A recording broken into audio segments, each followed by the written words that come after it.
School में grade के आधार पर जीव बांटे गए। नंबर 1 मॉनिटर ने एसएसएस ग्रेड की दिव्य नागिन चुनी, जबकि आखिरी रैंक वाले मुझे सिर्फ एक एफ ग्रेड काला भालू मिला। जल्द ही भीषण ठंड का प्रलय आया। भालू की क्षमता के कारण मैं बच गया, पर मॉनिटर की नागिन विकसित होने से पहले ही मर गई। जलन में मॉनिटर और साथियों ने मेरे भालू को मारकर उसका हॉटपॉट बना लिया। घायल होकर मैं बर्फीली आंधी में गिर पदरधा और बदले की भावना के साथ मर गया। जैसे ही आंखें खुली, मैं फिर उसी दिन पहुंच गया जब हमें आत्मिक पशु चुनने थे। पिछले जन्म की तरह मैं काले भालू को चुनने ही वाला था कि ली यानपिंग चिल्लाई, रुको। वह अपनी सीट से उठी और गोद में बर्फ जैसी सफेद चमकदार नागिन लिए मेरे पास आई। उसने तुरंत उसे मेरी बाहों में थमा दिया, जैसे उसे डर हो कि मैं डिब्बे से काला भालू ना उठा लूं। उसने कहा, सफेद नाग तुम्हारे लिए है, मुझे काला भालू चाहिए। कक्षा के सभी सहपाठी भी यही चाहते थे। टीचर भी हैरान थे। इस सफेद नागिन में 80% प्राचीन रक्त था और ये स्वर्गीय नाग की वंशज थी।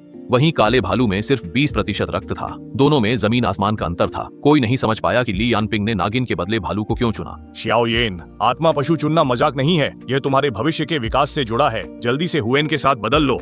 हु एन को इस सफेद नागिन की ज्यादा जरूरत है। किसी भी आत्मा पशु के साथ जल्दी अभ्यास कर सकती हूँ, पर हु वैन की प्रतिभा सामान्य है। मिश्रित रक्त वाला भालू उसका जीवन बिगाड़ देगा। मैं हु वैन से आत्मा पशु बदलती हूँ। कक्षा में अचानक सब चुप हो गए। उसकी इस निस्वार्थता से सभी दंग रह गए। छोटी यान, साधना में मन की शुद्धता सबसे जरूरी है। तुम्हारा दिल निर्मल और नेक है, इसलिए कमजोर आत्मा पशु के बावजूद तुम्हारा भविष्य बहुत उज्जवल होगा। छोटे एन, अभी भी क्या सोच रहे हो? जल्दी से आभार व्यक्त करो।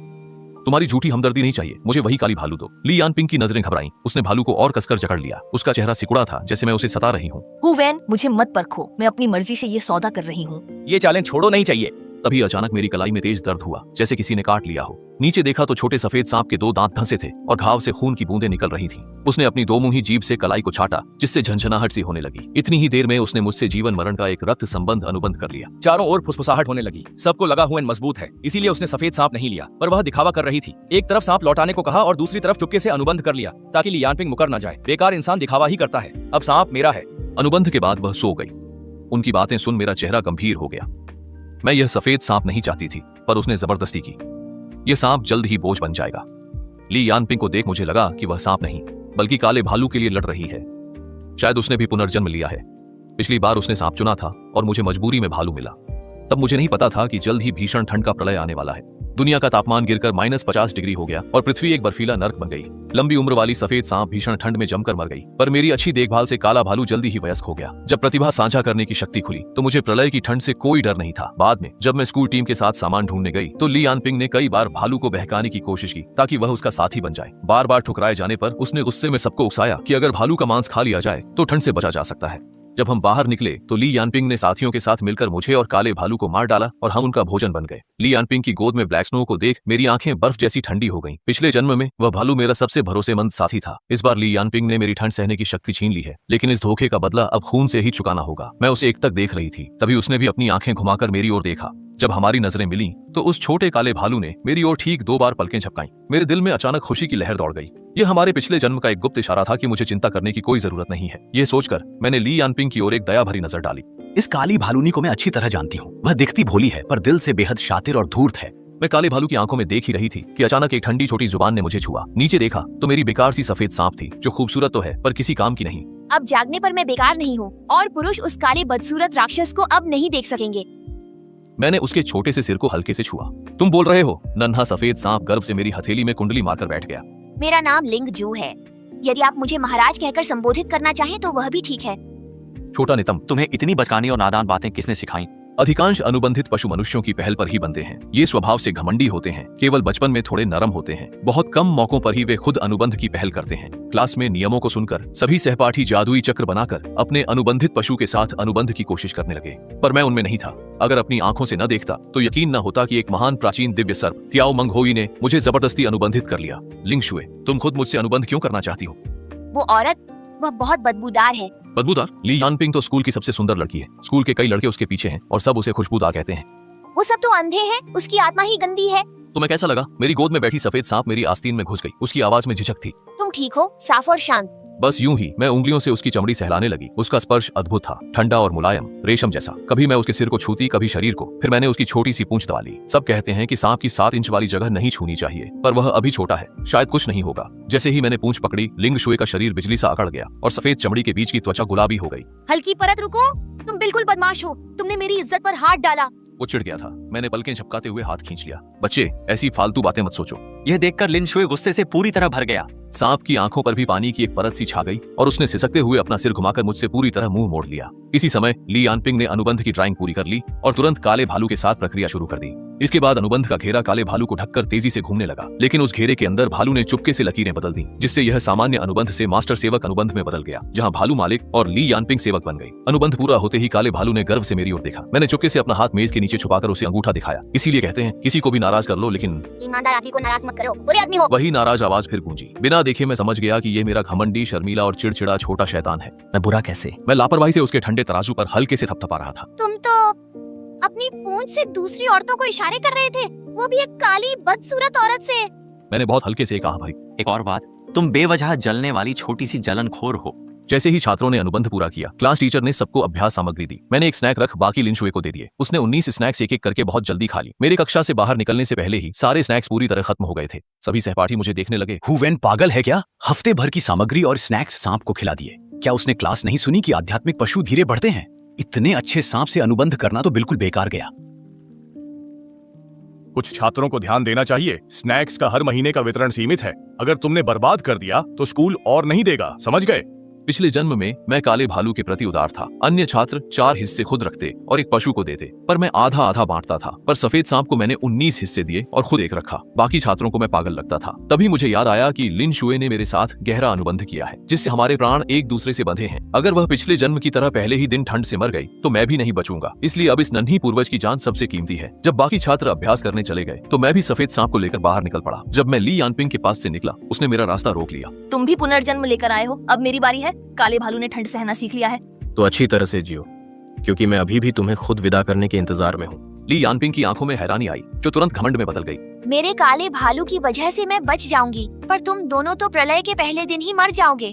सफेद सांप मेरी गोद से आलस में उसकी ओर देखता है, फिर सिर उठाकर ली यानपिंग पर फुफकारते हुए बदबूदार सांस छोड़ता है, जो तुरंत फैल जाती है। ली यानपिंग का आत्मविश्वास टूट गया और वह चीखती हुई पीछे हट गई। मैं ठंडी हंसी के साथ सांप को लिए मुड़ गई। अब इतने सारे स्नैक्स कहाँ से लाऊं, ये एक बड़ी समस्या बन गई है। मैं लिंग शुआंग को सहलाते हुए सोच रही थी कि तभी मुझे पिछली जिंदगी की वह आध्यात्मिक नस याद आई, जिसका खुलासा प्रलय से पहले हुआ था। वह अब तक अनखोजी होगी, इसलिए मैं सफेद सांप के साथ तुरंत उस ओर निकल पड़ी। वहां पहुंचकर देखा कि ली यानपिंग मुझसे पहले ही वहां थी। वह एक रईस परिवार की बेटी है, जिसके पास असीमित संसाधन है। मैं बाहरी घेरे में खड़ी देख रही थी कि वह 20 आदमियों के साथ खुदाई कर रही है। मेरी गोद में दुबका सफेद सांप देख रहा था कि कैसे एक के बाद एक चमकदार आध्यात्मिक पत्थर निकाले जा रहे हैं। लिन शुए की आंखें ललचाई हुई थीं, तो मैंने झट से सांप की आंखें ढक ली। मत देखो, यहाँ के रत्नों की क्वालिटी खराब है। मैं तुम्हें कहीं और भी ले जाऊंगी। सफेद सांप को थामे मैं मुड़कर देखती रही। तभी मन में एक खुशी भरी आवाज गूंजी। क्या आप हैं?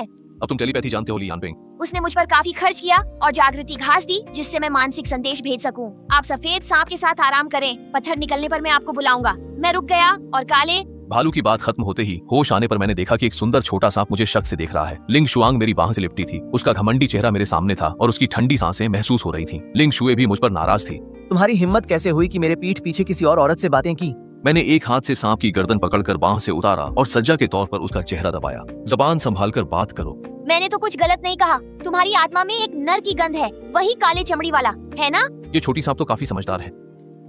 हमारे दानव अजगर कबीले में रक्त संबंध अनुबंध वाला ही जीवन भर का साथी होता है। उस भालू से कोई रिश्ता मत रखना। मेरे चेहरे पर एक अजीब सा भाव था। लिन शुआंग ने दुखी होकर मुझसे पूछा, छोटे बच्चे, तुम्हारी उम्र ही क्या है? क्या तुम्हें साथी का मतलब भी पता है? तभी अचानक उसकी ठंडी पूंछ मेरे गाल को छूकर तेजी से पीछे हट गई और वह धीरे से फुसफुसाकर बोली, मैंने तुम्हें चाट लिया है, अब तुम मेरे हो। तुम्हें मार्क कर दिया है, अब किसी और को छूने नहीं दूंगी। सांप नहीं कुत्ते हो तुम। मैं वहीं खड़ा रहा और होंठ फड़क उठे। मैंने अपनी आध्यात्मिक शक्ति से भालू के जरिए लिन शुए को कार में पहुंचाया। हम ऐसी चलाकर और तरबूज खाते हुए कार की स्क्रीन पर फिल्म देखने लगे। फिर धीरे धीरे मुझे नींद आने लगी। जब मैं जागा तो आसमान में अंधेरा हो चुका था। वीरान पहाड़ी जंगल में कहीं भी रोशनी नहीं थी, बस चारों ओर गहरा और शांत अंधकार फैला था। ठीक उसी समय भैया जल्दी आओ, वे सब चले गए हैं। मेरे सिर झुकाकर जवाब देते ही लिंग शुए मुझे नाराजगी से देखने लगी। मुझे गिल्टी लगा और उसने मुंह फेर लिया। कोई सफाई मत दो, मैं नहीं सुनूंगी, आज बात नहीं करनी। रात के अंधेरे में मैं सफेद सांप को साथ लेकर धीरे धीरे लिंग माई की ओर बढ़ने लगा। जैसा कि काले भालू ने बताया था, वहां कोई नहीं था, बस उसे छिपाने के लिए एक जादुई घेरा बना हुआ था। मुझे वहां देख सफेद सांप काफी हैरान थी, पर अपनी बात पर अड्डी वह चुपचाप खड़ी रही। मैं उस घेरे के चारों ओर टहलने लगा। तभी भालू ने उसे खोलकर अपना सिर बाहर निकाला और मुझे हाथ से इशारा किया, भैया जल्दी आओ। मेरी गोद में बैठे सफेद सांप ने जब काले भालू को देखा तो गुस्से में अपनी जीभ बाहर निकाल ली। मैंने झट से सांप का मुंह ढक लिया और भालू की ओर देखकर मुस्कुराते हुए कहा, लिन शुए, ये थोड़ा गुस्से में है। फिर वो काला भालू आगे बढ़कर मुझे रास्ता दिखाने लगा। कोई बात नहीं भैया, आपको भी दीदी से नाराज नहीं होना चाहिए। पर सफेद सांप, बाइशा की आवाज मेरे मन में गूंजी। कमाल है, ये तो ग्रीन टी है। मुझे छोड़ दो, आज मैं उसे जरूर काटूंगी। मैं जिंदा हूँ और तुम मेरे सामने इस काली लोमड़ी से छुपकर मिल रहे हो। मर्दों को बहकाने वाली वो चीज है क्या? मुझे उससे आखिरी लड़ाई लड़नी है। काले भालू के पास हल्की आभा चमकी और उसने सफेद सांप को छोड़ दिया। जमीन पर गिरी लिनशुआंग ने अविश्वास से मुझे देखा। वह बहुत धीमी गति से अपने ठिकाने की ओर बढ़ा और बार बार मुड़कर अनिश्चितता के साथ मेरी तरफ देखता रहा। तुम मुझे नहीं रोकोगे? तुम्हें डर नहीं कि मैं तुम्हारे उस प्रेमी को मार डालूंगा? मैंने भालू की आध्यात्मिक शक्ति देखी। उसकी शक्ति सफेद सांप से 50 गुना कहीं अधिक थी। अब जीत किसकी होगी ये कहना वाकई मुश्किल है। मैं उसे देख मुस्कुराने लगी। कोई बात नहीं, मुझे तुम्हारी ताकत देख लेने दो। अगर तुमने उसे काट कर मार डाला तो मैं सिर्फ तुम्हारी ही हो जाऊंगी। मेरी बातों पर सफेद सांप थोड़ा डगमगाया, फिर काले भालू की शक्ति देख डरते हुए वापस मेरे पैरों के पास आ गया। यह जीव वाकई कमजोरों को दबाने वाला और ताकतवर से डरने वाला है। भालू ने मिठाइयों को 3 हिस्सों में बांटा, एक बहुत छोटी, दूसरी छोटी और तीसरी पहाड़ जैसी विशाल ढेरी थी। लिनशुए उस बड़ी ढेरी को अपनी ललचाई नजरों से देखने लगी। यह सांवला आदमी वाकई तुम्हारे लिए बहुत उदार है। ढेरी की ओर इशारा किया। ये आपकी साधना के लिए काफी है, इन्हें रख लें। उस ढेर पर इशारा कर ये सब दीदी को दे दो। लिंगशुआंग चिल्लाई। शायद यह तुम्हें पसंद नहीं करता, ये तो बस मुझे खुश करने की कोशिश में है। मैंने लिंगशुआंग से कहा, क्या तुम हमेशा प्यार की ही बातें करती हो? वह नाखुश थी पर स्नैक्स खोने के डर से शांत हो गई। फिर मैंने काले भालू से पूछा, क्या सब ले जाने पर ली यानपिंग तुम्हें नुकसान पहुंचाएगी? उसने कहा, अब वह मेरी हर बात मानती है। अगले दिन आध्यात्मिक नस को खाली देख ली यानपिंग दंग रह गई। तुम ये स्नैक्स खत्म कर दिए तो? इतनी छोटी आध्यात्मिक नस तो दांतों में भी नहीं फंसेगी। तुमने ही कहा था कि आधे महीने में ठंड सहने की शक्ति जगानी है। मुझे लग रहा है कि मैं जागरण के करीब हूँ। काले भालू ने सिर हिलाया। यह सुनकर ली यानपिंग का चेहरा कुछ बेहतर हुआ। जागरण अच्छा है पर तुम्हारी रक्त रेखा कमजोर है। इतना खाकर भी शक्ति मामूली बढ़ी। अगर मेरी रक्त रेखा घटिया थी तो चुना क्यों? मैंने मिन्नत नहीं की थी। अब मानसिक दबाव इतना है कि शायद प्रतिभा जागृत न हो पाए। ली यानपिंग ने सोचा, पखवाड़े बाद ठंड खत्म होने पर भालू की यह प्रतिभा बहुत काम आएगी। दबाव मत लो, मेरा वो मतलब नहीं था। अगर तुम्हारी रक्त रेखा कमतर होती तो मैं तुम्हें चुनता ही नहीं। मुझे साधना के लिए बस 10 ट्रक स्नैक्स चाहिए। जल्दी इंतजाम करो, ये ज्यादा नहीं है ना? इससे शायद मैं शीत प्रतिरोध जैसी उच्च प्रतिभा जागृत कर लूं, जिससे 10 किलोमीटर तक सब ठंड से बच सकें। पूरे 10 किलोमीटर। ली यानपिंग की आंखों में लालच की सुनहरी चमक आई। अगर वह भीषण ठंड में 10 किलोमीटर तक सबको ठंड से सुरक्षित रख सके तो फिर वह प्रलय की रानी जैसी ही होगी। ठीक है, 10 ट्रक मिल जाएंगे। पादरी के आने से पहले सब हो जाएगा। ली यानपिंग घर में ताकतवर है पर सब उसकी भीषण ठंड की प्रलय वाली बात को एक मजाक मानते हैं। वे उपहास करते हैं कि वह पत्थर के ट्रकों में रखे स्नैक्स से एक मामूली आत्मा जानवर को सिर्फ सर्दी से बचने की प्रतिभा के लिए जगा रही है। इस विचार पर उसे घर से कोई समर्थन नहीं मिलता। ली यानपिंग को अपने माता पिता द्वारा बचपन से दी गई सारी चीजें बेचनी पड़ी, घर, कार, ब्रांडेड बैग और गहने। जब मैंने स्कूल में उसे दोबारा देखा तो वह वही पुराने कपड़े पहने थी और लंच में सिर्फ एक सादा सफेद आटे का बान और पुरानी लाओ गान मा चटनी खा रही थी। साफ था कि उसने अपनी सारी जमा पूंजी काले भालू पर खर्च कर दी थी, पर उसे नहीं पता था कि उसके खरीदे ट्रक भर स्नैक्स में से भालू ने बहुत कम रखे। बाकी 99.99% मेरे और सफेद सांप के पास आ गए। मैंने अपनी साधना और आध्यात्मिक शक्ति के अभ्यास के लिए थोड़े स्नैक्स रखकर बाकी सब सफेद सांप को दे दिए। सफेद सांप ने लिंगशी को तेजी से निगल लिया और वह गहरी नींद में सो गया। उसके पास रखे स्नैक्स एक खिंचाव से तुरंत पाउडर में बदल जाते थे। सांप की साधना से मिली आध्यात्मिक शक्ति ने मुझे पिछली जिंदगी से कई गुना ज्यादा ताकतवर बना दिया है। वहीं ली यानपिंग के पास अब क्लास के बाकी छात्रों से भी कम शक्ति बची है। काले भालू ने एक भी स्नैक खुद पर खर्च नहीं किया और वह उसे धमकाता है कि अगर उसकी प्रतिभा जागृत नहीं हुई तो वह उसे पहले ही चेतावनी दे रहा है। सब कहते हैं कि ली यानपिंग अब बेकार हो गई है। स्कूल के पहले दिन सबसे कमजोर भालू चुनने के बाद से उसकी मानसिक स्थिति ठीक नहीं थी। इन अफवाहों और कानाफूसी के बीच ली यानपिंग बस वो बोली, देख लेना, बाद में सब जान जाएंगे कि मैं ही सही थी। एक रात अचानक तापमान तेजी से गिर गया और दुनिया भर में बर्फ गिरने लगी। जून में बर्फ गिरना सबको बहुत अजीब लगा, लेकिन अगले दिन दोपहर तक जब वैश्विक तापमान -20 डिग्री पहुंच गया तो लोग धीरे धीरे चिंतित होने लगे कि कहीं कोई बड़ी आपदा तो नहीं आने वाली। बर्फ लगातार तेज होती जा रही थी, रुक नहीं रही थी। लोग बर्फीले संकट से डरे। अनहोनी के डर से स्कूल ने छात्रों को वापस बुला लिया। हॉस्टल में ली यानपिंग ठंड से कांपते हुए रजाई में लिपटी थी। साधना न करने से उसकी शक्ति कम हो गई थी और वह आम लोगों जैसी ही थी। उसकी नाक ठंड से लाल थी और वह बार बार टिश्यू से उसे पोंछ रही थी। काले भालू, तुम्हारी प्रतिभा जागृत हुई या नहीं? 10 दिन बीत चुके थे। काला भालू काफी बड़ा होकर किशोरावस्था में था और ली यानपिंग के मन में अब संदेह होने लगा। चिंता मत करो, जल्दी होगा। पिछली जिंदगी में हुवेन गरीब था और खंडहरों की खोज के बाद भी उसके पास भालू के लिए स्नैक्स नहीं थे। इस जन्म में मैंने इतने सारे संसाधन दिए, फिर भी तुम्हारी प्रतिभा जागृत क्यों नहीं हो रही? क्या तुम कुछ छुपा रहे हो? मैं ये मेहनत किसके लिए कर रही हूँ? तुम मुझ पर शक कर रहे हो? मैं तो अपनी शक्ति तुम्हारे साथ साझा करना चाहती थी, पर अब लगता है ये स्नैक्स तुम्हें वापस कर दूं। मेरी फर मोटी है, मैं ठंड में नहीं मरूंगी। मेरी गलती थी, मैंने गुस्से में कह दिया। ये आध्यात्मिक पत्थर तुम ही रखो, तुम्हारी प्रतिभा का जागृत होना सबसे जरूरी है। काला भालू हुंकारा। जाओ नीचे से चीजें उठाओ। नाश्ता चबाते समय काले भालू ने ली यानपिंग के शरीर में थोड़ी सी गर्माहट भेजी। उसे डर था कि असली प्रलय आने से पहले ही कहीं वह ठंड से न मर जाए। इस गर्माहट को महसूस कर ली यानपिंग का शक अब पूरी तरह दूर हो गया। अनुबंध के अनुसार साधना के दौरान दोनों एक दूसरे को अपनी शक्ति का 10वां हिस्सा लौटाते हैं। भालू से मिली बेहद कम शक्ति से यह साफ था कि उसने खुद भी बहुत कम आध्यात्मिक ऊर्जा ग्रहण की है। ली यानपिंग को यह नहीं पता था कि काले भालू ने कम आध्यात्मिक शक्ति नहीं ली थी, बल्कि उनके बीच हुए मालिक सेवक अनुबंध के कारण शक्ति लौटाना पूरी तरह उस भालू की मर्जी पर ही निर्भर था। उधर दूसरे डॉर्मेट्री में मैं बिस्तर के सहारे बैठकर फिल्म देख रही थी और कमरे के सारे स्नैक्स खत्म हो चुके थे। कालीन पर सो रही वह सफेद सांप अब शावक अवस्था से बाहर निकलकर वयस्क बन चुकी थी। बाल्टी जितनी मोटी और बर्फ जैसी सफेद चमकती हुई मैं बिस्तर से उतरकर उसकी फांकों को छूती हूँ और उसके भीतर की जबरदस्त जीवन शक्ति को गहराई से महसूस करती हूँ।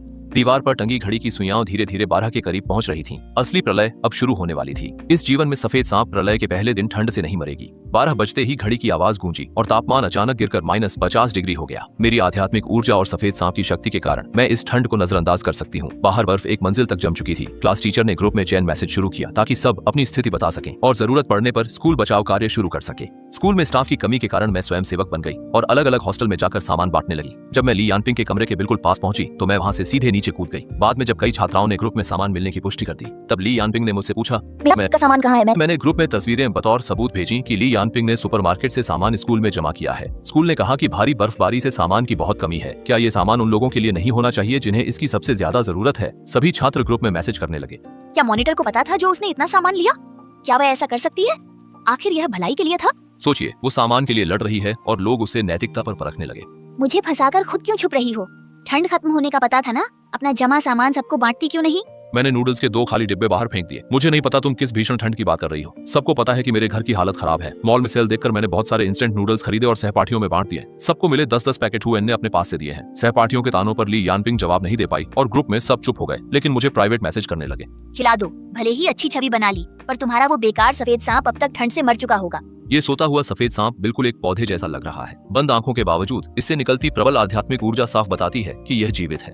असंभव, ये वीडियो रिकॉर्डेड है। वो कमजोर सांप इतनी ठंड में अब तक मर चुका होगा। जम्हाई लेते हुए मैंने यानपिंग का मैसेज अनसुना कर दिया। सुरक्षा के बावजूद इस ठंड में मुझे कंपकंपी हो रही थी। जैसे ही मैंने कंबल के लिए अलमारी खोली, एक जानी पहचानी गर्माहट मुझ में समा गई। यह काले भालू की शक्ति थी। आश्यों, बिना अनुबंध के भी तुम अपनी तकनीक मुझसे साझा कर रहे हो। अब मैं ठंड सह सकता हूँ। तभी मुझे याद आया कि काले भालू की क्षमता केवल ठंड नहीं बल्कि शक्ति के साथ ठंड सहने की थी। पिछली जिंदगी में मेरी सीमित ताकत और स्नैक्स की कमी से वह पूरी तरह जागृत नहीं हो पाया था। तब उसने मुझे बचाने को जबरन आधी अधूरी क्षमता ही जागृत की थी। ली यानपिंग अब कैसा है? भालू ने विजुअल शेयरिंग शुरू की। उसे भरोसा था कि अब वह सर्दी से नहीं डरेगा, इसलिए ली यानपिंग ने अतिरिक्त रजाई नहीं ली थी। इस वक्त वह खुद को पतली रजाई में लपेटे हुए थी और उसका चेहरा ठंड से नीला था। क्या तुम्हारा संकल्प पूरा नहीं हुआ? कहते हुए काला भालू बिस्तर पर कूदा और उसे अपने नीचे दबा लिया। फर्श से टकराते ही हड्डियां टूटने की आवाज हुई और ली यानपिंग दर्द से दांत पीसने लगी। सुनो, मेरे पास एक अच्छी खबर है। मैंने जागृति में सफलता पाली है। ली यानपिंग की आंखें चमक उठी। वह भालू द्वारा बिस्तर से गिराए जाने की बात भूल गई। जल्दी करो, मुझे ठंड लग रही है। मैंने तुम्हें जगाने के लिए अपनी सारी जमा पूंजी और टॉफियां खर्च की हैं। मैं तुम्हारी मालिक हूँ। हमारे अनुबंध के मुताबिक तुम्हारी शक्ति पर मेरा पूरा हक है। ली यानपिंग ने अनुबंध के जरिए भालू की शक्ति लेनी चाहिए, पर उसे एहसास हुआ कि वह इसे सक्रिय नहीं कर पा रही है। अपनी आंखें खोलकर तो देखो, आखिर हमने क्या अनुबंध किया है। अनुबंध को ध्यान से जांचते हुए ली यानपिंग ने वहाँ 2 जादुई संरचनाएं और उनमें की गए बदलावों को देखा। देख लिया, यह मालिक सेवक अनुबंध है। तुम मेरी क्षमताएं साझा नहीं कर सकते। ली यानपिंग बेसुध रह गई। तुमने भी हस्तक्षेप किया था। सिर्फ मैं ही नहीं, हुएन भाई भी पुनर्जन्म ले चुका है। पिछले जन्म में तुमने हमें मारकर खाया था। अब हमारा बदला लेने का समय है। भले ही तुम्हारा पुनर्जन्म हुआ हो, हुएन का अनुबंध उसी बेकार सफेद सांप से है। सांप के मरते ही अनुबंध के कारण हुएन भी मर जाएगा। ली यानपिंग की आंखों में डर था, पर भालू बिना और बात किए चला गया। भीषण ठंड के कारण अब तापमान का विवरण नहीं दिया जाता। पिछली बार की तरह बिजली, पानी और इंटरनेट पूरी तरह ठप हो गए। इस रात के बाद कई लोग फिर कभी नहीं जागे। 5 दिन और बीत गए। स्कूल का अनुशासन बिगड़ गया था। छात्रों का सामान खत्म होने पर वे दूसरों का खाना छीनने लगे। बाहर कुछ ताकतवर छात्र मुझ पर नजर गड़ाए थे। भालू की ठंड से बचाने वाली और सांप की प्रचुर आत्मा शक्ति के कारण अब शिक्षक भी मेरे मुकाबले नहीं थे, इसलिए मुझे कोई डर नहीं था। बाहर दरवाजा पीटने की आवाज के बीच मैंने अपनी हथेली में शक्ति जुटाई ही थी कि अचानक एक ऊर्जा की लहर महसूस हुई। अचानक मेरे कमरे से एक ऊर्जा लहर फैल गई और बाहर अफरा तफरी मच गई। कंबल पर कुंडली मारे सफेद सांप की दिव्य चेतना से आवाज गूंजी, दफा हो जाओ। उसकी ठंडी आवाज सुनकर लोग घबराकर भाग गए। मैंने उसे सहलाते हुए पूछा, लिन शुए, क्या तुम जागने वाली हो? उधर ली यानपिंग के हॉस्टल में घुसे लोगों को काले भालू ने भगा दिया। ली यानपिंग जमीन पर पड़ी थी और उसकी टूटी हड्डियों के घाव से बदबू आ रही थी। मई बेहोश होने ही वाली थी। तभी भालू ने थप्पड़ मारकर उसे जगा दिया। वो भालू अपनी पिछली जिंदगी की यादों के कारण बहुत बदला लेने वाला था। झांग ने ली यानपिंग के साथ मिलकर अपने दुश्मनों को ढूंढ निकाला, फिर स्कूल में बचे उन लोगों को भी मार डाला जिनसे उसका कोई बैर नहीं था। अब काले भालू ने खुद को छिपाना छोड़ दिया और अपनी स्किल 15 का इस्तेमाल किया। पूरे स्कूल में हर किसी के शरीर में एक गर्म लहर दौड़ गई, मानो कोई दैवीय कृपा हो। मरणासन ली यानपिंग को भी आखिरकार सर्दी से राहत मिली। दूसरों के लिए यह आशीर्वाद था, लेकिन उसके लिए यह जीवन शक्ति को तेजी से खत्म करने वाला मौत का फरमान था। न केवल हड्डियां, उसकी आंतें भी पहले ही फट चुकी थीं। ठंड ने सड़न रोकी थी, पर अब सब कुछ माइक्रोवेव में डिफ्रॉस्ट की तरह पिघलने लगा। ली यानपिंग के अंग असंतुलित हो गए। वह सुन्न पड़ी शरीर घसीटती रही जैसे कोई आरामदायक आसन ढूंढ रही हो। उसकी इंद्रियों से बैंगनी बर्फ बहने लगी और मरते वक्त उसकी आंखें खुली रहीं। मरना अच्छा रहा। उस सुबह शरीर में गर्माहट महसूस हुई। आंखें खोली तो खुद को एक कोमल शरीर से लिपटा पाया। वह सुंदर चेहरा, दूधिया त्वचा और थकी पर आकर्षक आंखों वाला था। उसकी बंद पलकें तितली के पंखों सी थीं और सफेद बाल झरने की तरह मुझे ढके हुए थे। उसका गर्म शरीर चांदनी सी परी जैसा था। मेरे हिलते ही उसकी कांपती आंखें खुली, जिनमें अमानवीय पुतलियां थीं। जानी पहचानी खुशबू पाकर मैंने पुकारा, लिंग शुआंग। उसके होंठों पर मुस्कान उभरी। वह झटके में पलटकर सीधे मेरे ऊपर सवार हो गई और ठंडी हवा मेरी त्वचा से टकराई। साथ ही उसके शरीर की ठंडी और गर्म खुशबू मुझे घेरने लगी। जब वह झुककर करीब आई, उसके सफेद बाल मेरे चेहरे पर बिखर गए, जिनमें भीनी खुशबू थी। मैं घबराकर उसे देखने लगी। उसका सुंदर चेहरा करीब था और त्वचा जेड जैसी पारदर्शी और मोहक थी। उसकी पीठ के पीछे सफेद सांप की पूंछ लहरा रही थी और उसकी आकर्षक आवाज मेरे कानों में गूंज उठी। क्या उस आदमी ने इन सम्मानित महाशय को फिर से याद किया? आदमी और महाशय शब्दों से मैं समझ गया कि यह लिन शुए ही है। मैं शांत होकर उसे देखने लगा। तुम्हें आखिरकार जागने की फुर्सत मिली। वह हल्के से हंसी। उसकी हंसी बहुत मधुर थी। क्या तुम इस महाशय की चिंता कर रहे थे? अगर तुम मर जाती तो मुझे भी तुम्हारे साथ दफन होना होता। वह झुककर मेरे चेहरे को चूम लिया। तुम्हारा मुंह सख्त है। मैंने उसे धकेला। लिन शुए, रूप बदलने के बाद क्या यही पहला काम था? लिन शुए और गहराई से हंसी। ये पहली बार नहीं था। इन्होंने पहले तुम्हें चाटा है। हम मुहर लगा चुके हैं। इतने दिनों बाद वह इसलिए जागी क्योंकि वह अपनी जन्मजात प्रतिभा को जागृत कर रही थी। लिन शुए का खून शुद्ध होने से इसे जगाना बाकी जानवरों से मुश्किल था। अच्छा हुआ कि वह सफल हुई। लिन शुए, तुम्हारी प्रतिभा क्या है? उसने लापरवाही से पूछा। क्या? मैंने उसे अजीब नजरों से ऊपर नीचे देखा तो उसने मुझे घूर दिया। तुम क्या सोच रहे हो? बात करते करते पता नहीं कब बाहर की बर्फ रुक गई थी। भारी बादल एक एक करके छंटने लगे और आसमान में बहुत दिनों बाद सूरज निकला, जिसकी गर्माहट धरती पर फैल गई। मैंने स्कूल के अंदर से खुशी की आवाजें सुनी। देखो, सूरज निकल आया। पारा ठंडा नहीं रहा। बढ़िया। अंततः प्रलय का समय खत्म होने वाला है। लिन शुए शांत हुई। ध्यान याओ मंग, प्राचीन दिव्य पशु, मेरी जन्मजात शक्ति सब जीव है। लिंग शुए का चेहरा कान के पास था। उसकी सांसें गर्दन पर महसूस हुईं और सांप की पूंछ कमर पर लिपटकर कसने लगी। हुएन, मैंने पूरी दुनिया को बचाया है। अब तुम मुझे क्या इनाम दोगी? मैंने खिड़की के बाहर जीवंत संसार को देखा, फिर पास बैठी इस सुंदर स्त्री को। मैंने हाथ बढ़ाकर उसके माथे को छुआ। छोटे बच्चे, क्या सोच रहे हो? लिन शुए गुस्से में मुझे घूर रही थी। उसकी सफेद सांप की पूंछ पीछे हिल रही थी, पर उसकी चांदी जैसी आंखों में मुस्कान थी। तभी बाहर से एक परिचित आवाज आई, भैया। भैया, मैंने भी अपना रूप बदल लिया है। दरवाजा खोलते ही एक छोटे कद की लड़की दिखी, जिसके सिर पर भालू के कान थे। मैं तुरंत समझ गई कि वह काली भालू है, क्योंकि उसका रंग गहरा गेहुआ था। भालू के रूप में वह काफी विशाल थी, पर अब एक छोटी बच्ची जैसी लग रही थी। लिन शुए मेरे पास से वह बोली, इतनी बदसूरत बहन। मैंने कहा, मैं सुंदर हूँ। काली भालू उदास थी। मैं भालू और सांप को लड़ते देख मुस्कुरा उठा। पिछली बार ली यानपिंग ने हमें मारा था। इस जन्म में हमने बदला लिया और नई जिंदगी पाई। ठंड खत्म हुई और मेरी कहानी अब शुरू हुई है।